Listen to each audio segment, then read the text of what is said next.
میرے نبی کریم صلی اللہ تعالی علیہ وسلم فرماتے ہیں لوگوں اللہ تمہاری ساری دعائیں قبول کرتا ہے،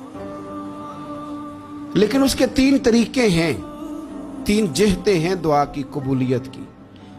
یا تو جو تم مانگ رہے ہوتے ہو رب وہی تمہیں عطا کر دیتا ہے، یا وہ تمہارے حق میں بہتر نہیں ہوتا جو تم مانگ رہے ہو۔ تم بے شک بڑے بے چین ہو، بڑے تڑپ رہے ہو، میں ایک مثال دے چکا ہوں پہلے کہ بچہ ایڑیاں مار رہا، یا تو جو تم نے مانگا ہے تمہارا رب تمہیں وہی دے دیتا ہے، یا وہ تمہارے حق میں بہتر نہیں ہوتا تو اللہ اس کے بدلے تمہیں کوئی اور چیز دے دیتا ہے۔ اور حضور فرماتے ہیں کئی دفعہ یہ ہوتا ہے کہ تمہارے حق میں کچھ بھی بہتر نہیں ہوتا،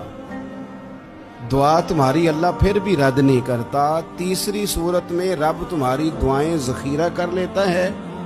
اور ان دعاؤں کے بدلے اللہ قیامت میں تمہیں اجر عطا فرما دے گا۔